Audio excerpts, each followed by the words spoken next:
Well, hello there, humans, bees, earthlings, wherever you are, whatever you're doing, and if you're lucky enough indeed to be doing it too. I'm Bushka, welcome back to the channel, and today I want to talk to you about the new tank du jour, the Amx 30B. It's a crate tank, which is a great disappointment for me, because I think it could really stand to be a tank that was part of, I don't know, a French medium line, or something along those lines.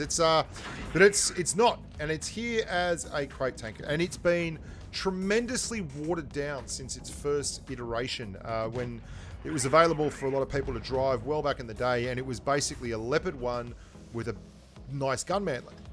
What it is now is quite interesting. It's a tank that, look, I struggle talking about this tank because, look, I think crates are a silly idea, but people buy them, so Wargaming keeps selling them, and they are exorbitantly priced.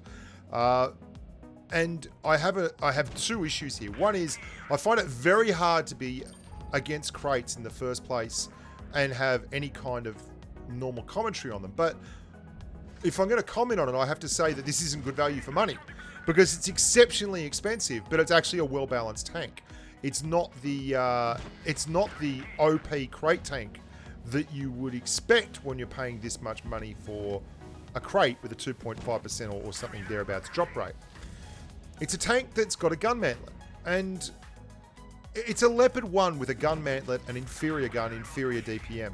And I'll break this down for you too, because there are many better options than this tank. I think the Amx 30B is a fine tank, but it is not the frontline tank that I was led to believe it could well be as a medium with a strong gun mantlet. It has a strong gun mantlet, and that's it. Everything else on the turret is an easy pen. In fact, I mean, a 183 can hit on the hatch for a full roll of hash. Like, there is a 110mm hatch area, and it's enormous. It makes the T61's weak point that's on top of a weak turret already. And I mean, don't even get me started with that. I don't understand why this is how this tank is balanced. Yet it's got a really strong gun mantlet, so they lower the DPM, and yet you get the poor old Type 61 at tier 9 that has no armor whatsoever, and still doesn't have like a laser beam for a gun, and then gets the massive tumor on top that this thing has. And look at it. The weak point on top of the AMX 30B is bloody enormous. Now, the positives, it moves like greased lightning. It is so leopard-like in its movement. It's beautiful. It's got a lovely view range, 280 meters, so it's great. And this was actually probably my favorite game I've played in the tank. We're not really friends yet, right? And I think a lot of it stems from the fact that when I played it, I tried to make it a hull down tank. I tried to go, say for instance, the top of Middleburg, and go the medium route there and play hull down on that top of Middleburg area. And all I found really was that everyone that came up would just shoot the hatch and pen you on the hatch. And you have to really reset your camo and come out for your shots. So it's exactly like playing a Leo, but you get more bounces. So if you think of this, the playstyle you want, it's like playing a Leopard 1, and you'll get bounces occasionally that you wouldn't get in the Leopard 1 because they'll hit the mantlet, but at the same time you'll do less damage than you would when you're driving a Leopard 1 because the gun is quite simply nowhere near the laser beam that the Leopard 1 has. 0.308 dispersion on the 30B as opposed to the 0.272 of the Leopard 1. And that makes a big difference when your pen is 250mm. Now, the 250mm pen on the Leopard 1 is... the 255mm pen on the Leopard 1 rather is exceptional. It's really good. Even though it's only 5mm more than the AMX 30B's 250, because what happens is the Leopard 1's gun is so accurate that it tends to hit what you point it at, whereas the 30B's gun is just nowhere near it in terms of accuracy. So you get this variance within the reticle, and that means that you've got 5mm of less pen, but you're also hitting what you're aiming at, the exact point, far less often, and it means that you struggle. So I would love to run calibrated shells in this tank, but unfortunately your DPM is so low that running calibrated shells wouldn't help you enough at all, and you don't really have that. You've got an APCR round. I mean, you're not going to benefit from it there. You're going to have to run your heat round to really get the benefit for it. So what I found was using it like this, playing it like a Leopard 1 or like a light tank is my best bet. And then not planning on bouncing shots, but just getting the occasional bounce, and generally against other mediums. because although you can bounce shots off your turret, the rest of your mantlet, the rest of your turret is just crap. And I wanted to be really negative about the tank, but I went back and I drove it again. And look, I'm not suited to this tank. I don't particularly love it. I want to play hull down when I want to play hull down.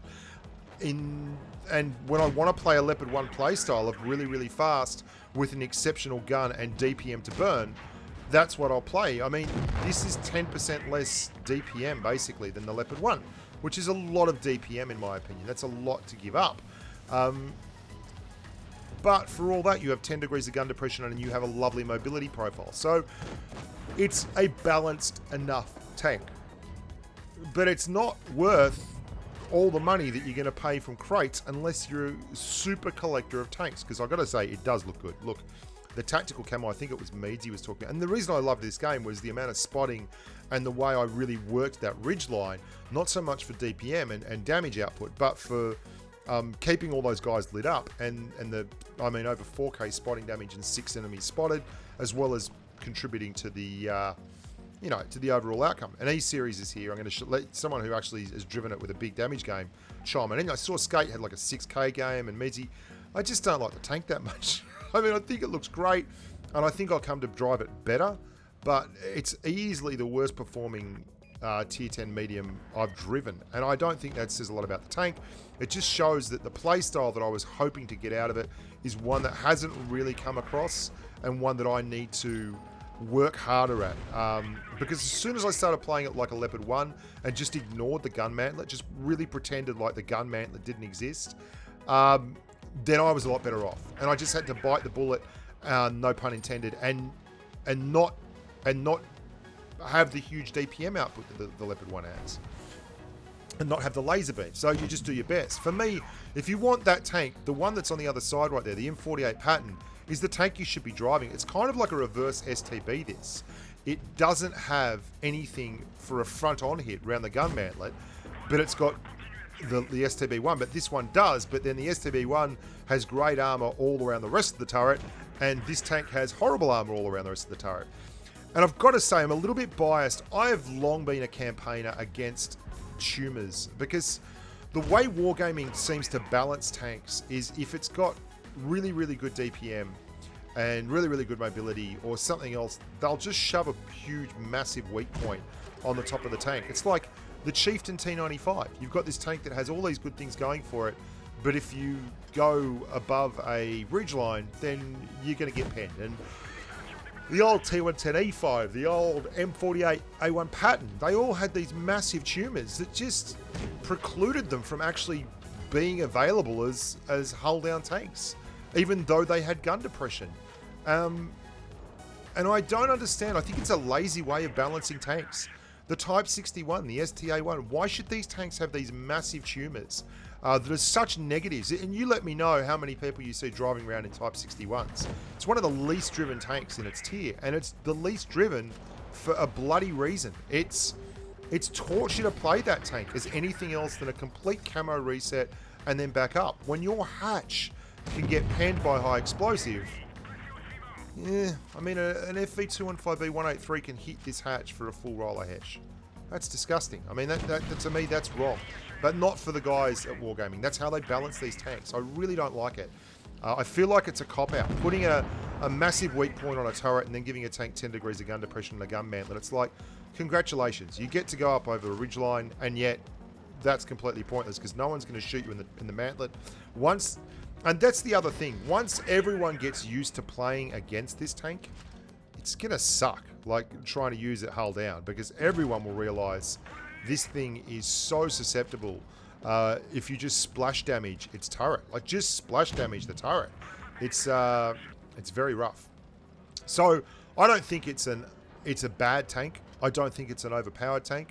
I just find it inexplicable that they would have a tank that's available in crates that is so bland for me when it could be so much more.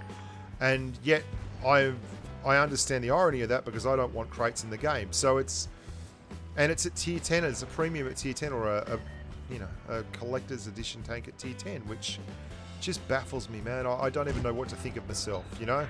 I don't like that, but I also don't like crates in the game. I think if you're going to pay for crates, though, you should get a really good tank. Like, if you're paying that much money at a 2.5% drop rate, if you're basically gambling your life away, the Amx 30B should be worth the gamble, right?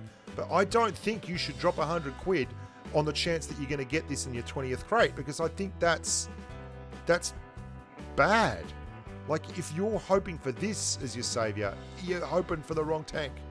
Anyway, I'm Bushka. I hope that helped you. I hope you gave you a little insight into the 30B. What I think is a finely balanced tank. I don't think it's broken. I don't think it's OP. I just think it's a decent tank.